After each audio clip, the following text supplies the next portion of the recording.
Hello, everybody. Am I live? I think I'm live. Let me make sure I'm live. I think I'm live, everybody. I'm just checking to make sure things are coming through. Yep, we're good. Yay. The fun stuff of live streaming. Today, I have an exciting guest on the show. Paula Deming is joining me. I'm very excited to have you on the show, Paula. Thank you for being here. Thank you for having me. I'm really excited to be here. Yeah, and I totally get that. I stream on video games on Twitch, and I'm like, wait, can you hear me? Am I live? Can everyone see me? Did my microphone turn off? The audio, I feel that. And I have all of the software set up too, because like we're talking through Skype, and then I have the software that does the streaming, and then I have another software that does like live chats, and so I've got like all this stuff going on. So yeah, I'm just like, where's everything? Okay. Just so all of the things, yes. Yeah. So anyway, so I'm really excited to have you on the show. We're going to talk a little bit about like your background and Things Get Dicey, Okay. of course. The first thing that I wanted to ask you about is, so you have a background in improv and as an actress, and you do gaming. So what came first is, I guess, my first question. Oh, I thought I had an easy answer for this, and in this moment I've realized maybe I'm wrong. I think the answer is acting, Okay. but because I loved theater and playing pretend and all those things when I was a kid. So, I did a lot of acting classes as a kid. I did plays all through school. I mean, my professional career didn't start until after college. But I was always wanting to, be in plays and be an actor. So I feel like that came first. But I mean, we played a lot of board games when I was a kid. Not that anything that you would consider as being like a hobby game now, a lot of Clue, Life, Mall Madness, this game called Cootie. Do you know this game where we had these plastic pieces and you like build the cootie with the pieces, and that's all I remember about that. I remember there and was then, an ice one where you had to like tap. I think you had to like tap. like ice cool or Yeah. something. Yeah. There was one that had like tissue paper and you would get it wet and roll marbles on it and they would like fall through the ice or something. I don't remember that one. Oh, the classics. So yeah. So that kind of game.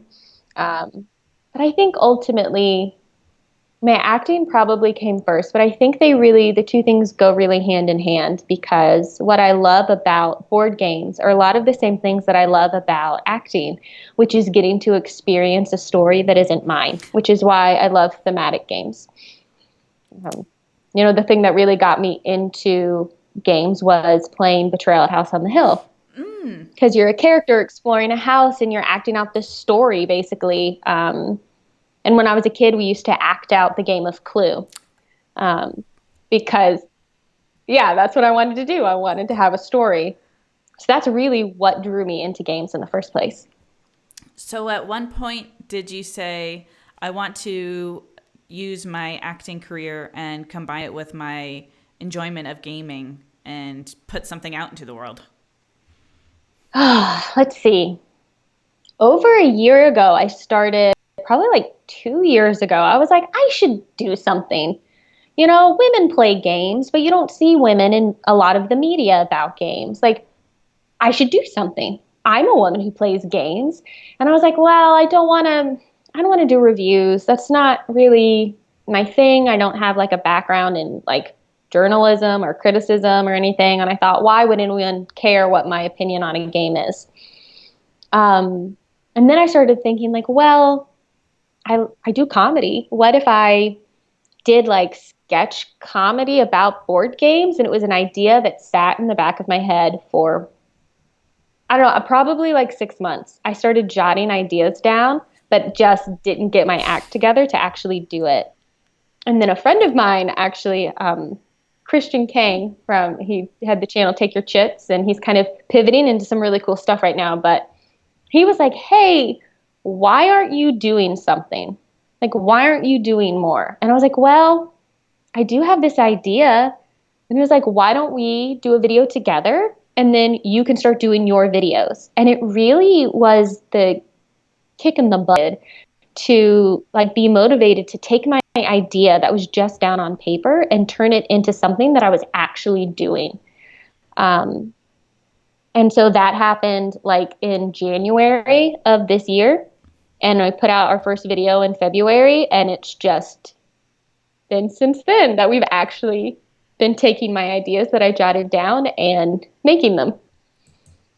Since then, I took a look just to see you have like 2,600 followers on Twitter, and I don't know how many on YouTube you had beforehand, because you have done performing and stuff, but you have one of your videos has like over 24,000 views. Yeah.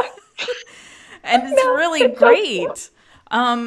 Did you get these views organically? Did you do anything like to reach out to get this following? How did this happen? That's a great question. How did it happen? So when I posted my first video on YouTube, I had 500 YouTube subscribers. And that was mostly because for like 2 years prior, I had already been streaming video games on Twitch. And I had a very small, and I still have a very small Twitch following, a lovely, loyal, wonderful Twitch following. But we're a small group. And so I had uploaded my video game Let's Plays to YouTube. And so that's where I think those 500 subscribers had come from. And then, so yeah, my subscriber base on YouTube has actually grown really quickly. And I think it's been, it's a great question. How did it happen? It must be sort of organic, because I haven't done anything like from a marketing standpoint. I haven't gone, what can I do to help get more followers, other than the fact that I cross post all of my videos. So I put them on YouTube, but I also upload them natively to Twitter and Facebook. Now, in one sense, you think, well, that's not really driving traffic to YouTube. It's splitting the views. But those platforms will bury in their algorithm a link that takes someone away from their platform. So I get more eyes on the videos if they're uploaded natively to those platforms. And then I always hope that that transfers into people's page and hitting subscribe. But other than that, I honestly, this might be a terrible answer, but I kind of think I got lucky. Like, I got lucky because, like Christian Kang did that video with me and then posted about my video. And that drove a lot of traffic, I think, to the initial video. And I've been very lucky that some other people with much more visibility in board game media have basically amplified my voice. Like when Watch It Play to retweet something that I've done, it puts a lot more eyes on it. If Tom Vassell mentions one of my videos in a Board Game Breakfast episode, it puts a lot of eyes on it. But your videos, and I've been really lucky that they've done that. But your videos are, they're good. It's not just, they're sharing it because they're good, so it's. Yeah, I guess that's the other thing is, on the one hand, yeah, maybe part of what helps is the share, but also the fact that it's. Is this bad that I'm hesitant to say that We're all the same way. Major imposter syndrome. I'm like, I guess they're good. They're different. Here's what I'm confident saying. They're different from what other people are doing, I think. There's other people doing comedy and board games, for sure. But not a lot. And I think that if I had just started doing myself standing in front of my board game collection, doing a review, I don't think that the channel would have grown the way it has. And I don't think I'd be getting the views that I am getting, because I don't think it would, for me, it wouldn't have been a unique enough voice. But this is how I can take my unique voice and contribute to a space that I really love and a community that I really love. And I think that is what makes it more noticeable, if that makes sense. No, totally. I know what you mean. And I also think it comes with like knowing your strengths too. And the kind of, like, when you make quality content, it comes from knowing your strengths. Like, if, like you said earlier, your strengths are in comedy and improv, and they're not in journalism. So if you're doing something that is, I guess, up your alley, then your quality I think is naturally better. And I'm also really lucky that I live in Los Angeles. So I have access to people who work in the entertainment industry. So my husband does our cinematography. He went to film school. He is a professional cinematographer. I have a friend who is a professional sound guy who comes over, who we're able to hire to do sound for sketches. I have actor friends I can reach out to and to be in sketches with me. And so I think that makes a big difference too, the fact that I'm really privileged to be connected to people who can do a really professional level work of this sort because of where I live and who I know. It also comes, though, you might be, I guess, like, not maybe privileged is the word. I don't know what the right word is. Fortunate, yeah, lucky, I don't know. That you have these people in your life that can help you with that. But I feel like there's a big thing with people that they have a fear of asking people that are in their life for help. So if you might not know the people that can help you. So I'm just thinking if someone was watching this and they're thinking, well, I don't know professionals that do that. You might know people that have strengths in other areas, and it's just being able to reach out to people, I think, is I think that's so true, and a really good point, that it can be hard to ask people, even people you love, for help. I struggle with that. I struggle with feeling like I'm being a burden on people because they are lending their talent to a thing that I want to do. And I think that's a good point too, is you don't know who in your life maybe isn't a professional cinematographer, but that doesn't mean they aren't good with a camera or didn't, make short films in college for fun, or doesn't, like, there might be people in your life who do know how to do those things as a hobby that has like really at a high level of quality. And yes, I think reaching out to people to help you do those things is really important because it's a lot of work and it's a lot to try and do on your own. It really is. And you shouldn't feel like you have to do it on your own. I agree. I think, like you said, it's just having to get over that fear a little bit and just reaching out to not feel like a burden. You have to just like let yourself I was nodding because I feel that exact same way. I don't want to be a burden. I don't want to ask anybody for help. This is my thing. You're all helping me, but I know that it feels good when they ask me for help. Because I know they're relying, they trust me and they know that I can do something that would be beneficial for them. So I try to, nowadays at least, I'm trying to think in those terms of, okay, I would be okay if they asked me for help, so I have to be okay asking them for help. Yeah. Yeah, and I guess reminding ourselves, I relate to this so hard, but like reminding ourselves that the people who really care about us want to see us succeed anyway. And if they can help, they'll want to. So... big light change over here. Someone drove by my window. I was like, is there a fan? So airplanes coming by. In my old recording studio, I was really close to the airport, and I have a blooper reel on my YouTube somewhere where it's like just like take after take trying to get it with this airplane flying by. It was the worst. So yeah, I live in a flight path, and sometimes it makes it real rough when we're trying to shoot a sketch, and it's just like hold for plane, and we're like, okay. I can't imagine. I wanted to ask if anyone was interested in learning about, it doesn't necessarily have to be comedy, but if they wanted to, look to do something that was different, how would you, I guess, recommend they go about taking their talents and looking in, the industry into making entertainment that was different? Yeah. You think specifically like within like board games? Yeah.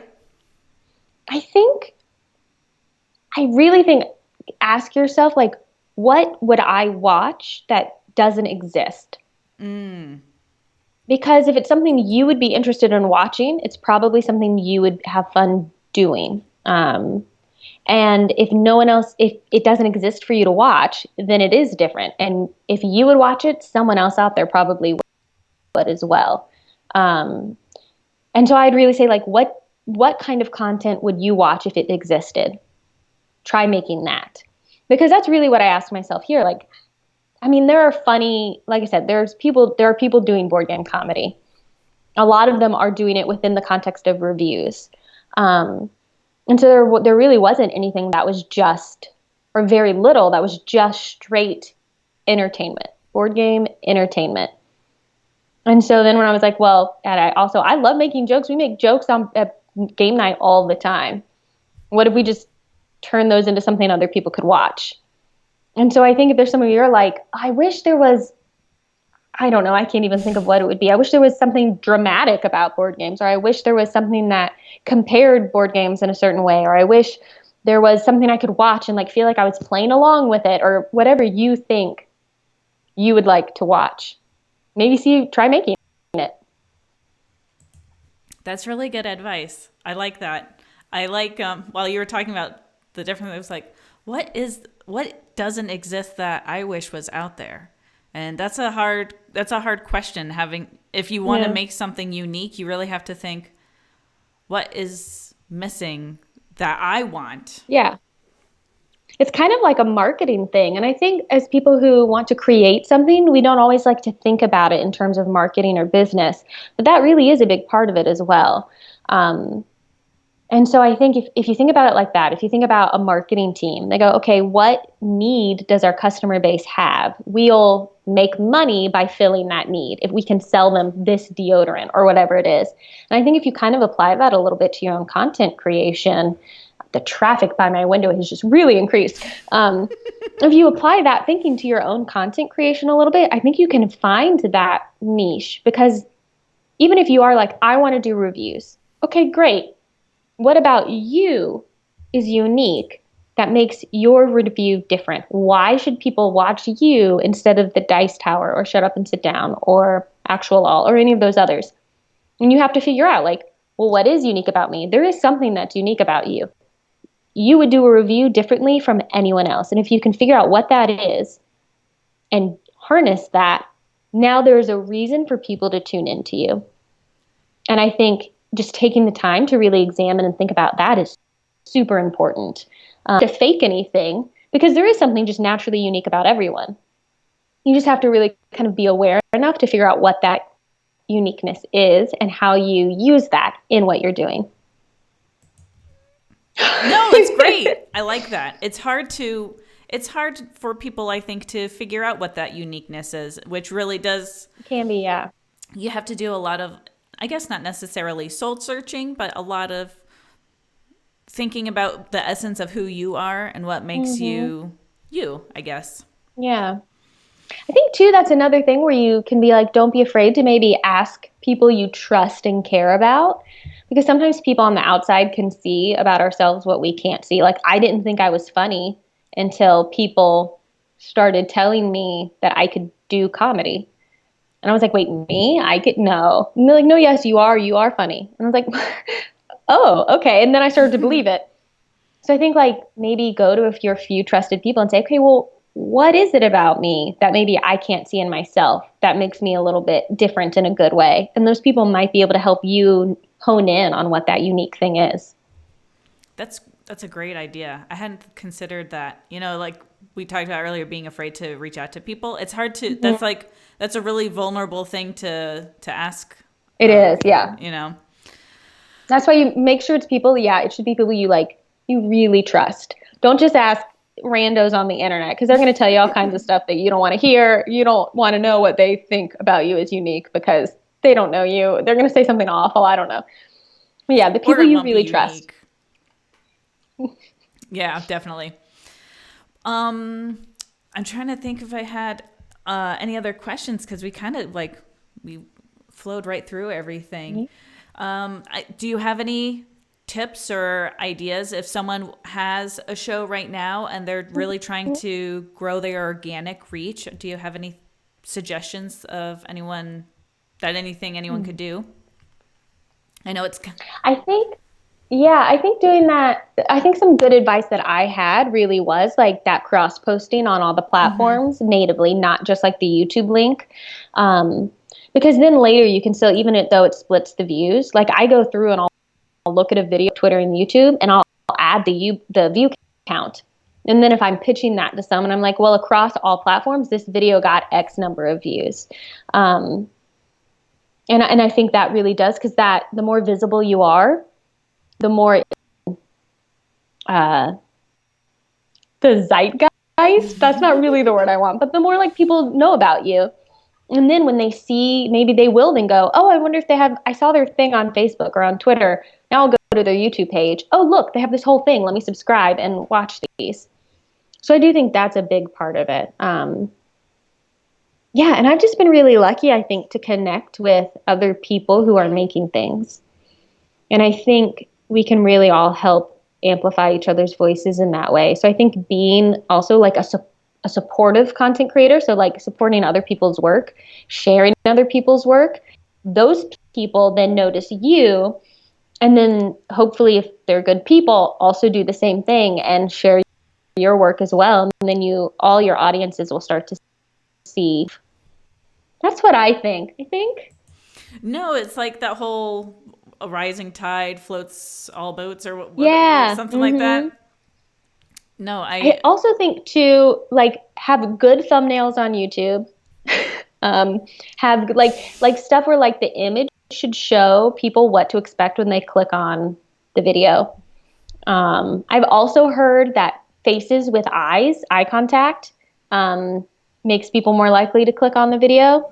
I don't know how true that really is. Can't hurt to But try though. yeah, a catchy thumbnail. I think like think about like keywords in your titles, your tags in your YouTube stuff. Just like really paying attention to that. I think will help make you more searchable as well. That's true. I don't touch too much on like the specifics of stuff like that. I tend to like, on my show, I tend to ask the bigger questions, but those are definitely specifics that I don't know if anyone's ever brought up that you should upload to each individual place organically. But I think it really is the best advice I was given. And I was hesitant to do it at first because I was like, well, but I want all the views in one place. But really, it doesn't matter. And now more people know about who I am, which makes everything I post much more likely to be shared somewhere.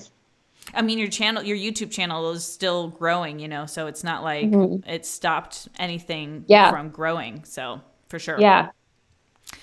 Well, those were all the questions that I had for you today, Paula. Did you have anything that you wanted to leave the show with? Oh, if anybody wanted to like get in touch with you or if they wanted to reach out to you professionally or otherwise, what's the best way people can find you? Yeah, so you can find me on Twitter is a great place. It's at Things Get Dicey. It's Dicey is how you spell dicey. That's a great place. I'm pretty sure my DMs are open there. But also my email. I have an email. If you want to reach out professionally, thingsgetdicey@gmail.com is a great way to do it. My YouTube channel is just under my actual name, which is Paula Deming. That's spelled Deming. It's just one M. But if you go into the search bar on YouTube and type in Things Get Dicey, you'll find it that way as well. But those are the easiest ways. I think Twitter is a great way. I look at Twitter a lot and I try to respond to a bunch of things because I think it's if you curate it properly, it can be a fun community. Yeah, there's definitely a little curation that needs to happen. Yes. And I'd say don't be afraid to curate your Twitter feed. Block people. You don't have to follow everyone back. I mute a few people, just control your experience so that you can protect yourself. It's also about like just you want to look at like nice things when you go to your social medias, right? So I also want to show before I leave, I wanted to show everyone your website if anyone wanted to see more information about Paula. She has her own website here, so you can take a look at it. She's got a link up here where you can see all of her videos. I think it's not just the Things Get Dicey videos. There's other. Oh yeah, if we're on paulademing.com. Yes, so that's my actor website. So yeah, you can see my headshots there. You can see a whole bunch of videos I have on YouTube, my acting reel. So you'll see all kinds of stuff. All the goodies. Cool. Well, thank you so much for being on the show tonight. I really appreciate you coming on. Thank you for having me. Yeah, it's been really great. You gave a lot of cool information and some great advice. If anyone is just tuning in, we learned a lot of cool stuff.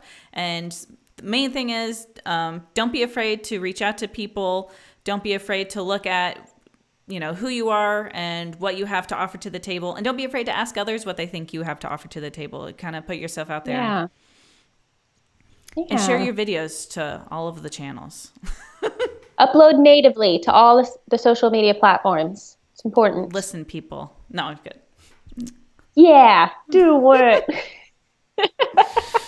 All right. Well, thank you so much for being on the show. I hope you have a great evening. Thank you for having me. Yeah, absolutely. Thanks, you too. Anybody, if you have any questions, reach out to Paula on Twitter. And again, thank you for watching Crowd Chat tonight. I will see you all next week on Monday at 7 o'clock. Have a great night, everyone. Exciting. Thanks, everyone. Bye.